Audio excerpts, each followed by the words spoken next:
Hello guys, in this episode we are going to be dealing with functioning ecosystem. Now, functioning ecosystem has to do with the fact that our ecosystem is actually functioning with different aspects, and each of these aspects, as in the previous episode, we talk about the interaction between living and non-living aspects of the environment.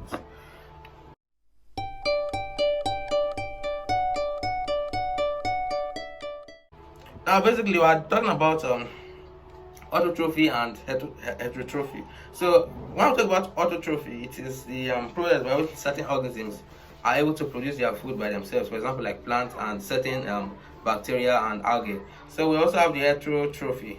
So that's basically a process by which living organisms are able to eat other organisms for food. So for example, we have the carnivorous plants. Also, we have animals. Animals are majorly heterotrophs. So they are majorly heterotrophs, but plants are majorly autotrophs. But there are also exceptions. In nature, there's a property by which there are often exceptions in life. So basically, let's move on to another concept. So we're talking about the now, what about autotrophs? They basically rely on two major things, either sunlight or chemicals like simple chemical elements, and they combine it in such a way that they can produce their food. Whereas heterotrophs, they depend on other organisms for food. For example, we have the heterotrophs, and these heterotrophs, they have been known as consumers. Now, they basically consume, and they release waste products in their environment.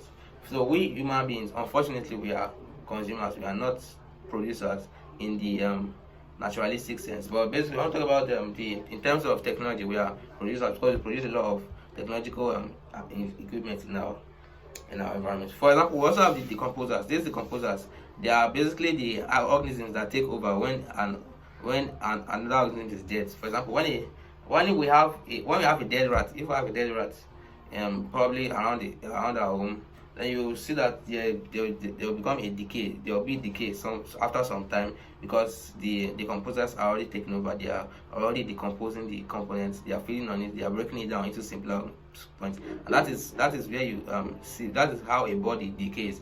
So anytime you bury something, it basically decays as long as it was once alive. So we also have the food chains.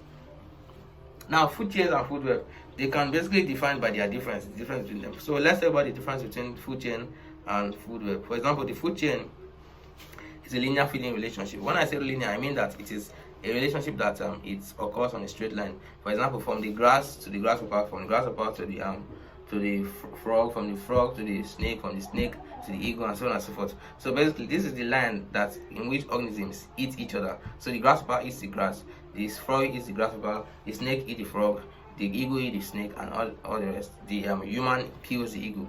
So that's basically the order in which human beings and other organisms interact with each other. So for example, the food chain is linear, whereas the food web is complex.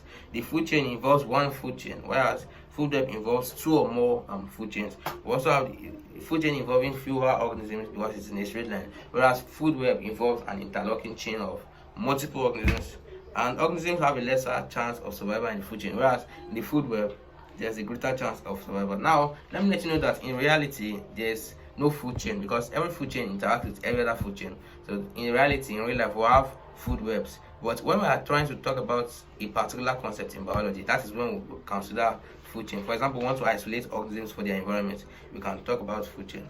Now, there are also other concepts like pyramids of number, where we talk about the number of organisms in a particular distribution on food chain. We have the pyramid of energy, distribution of energy from one trophic level to another, and we have pyramid of biomass, which is the dry mass of organisms. Thanks for watching.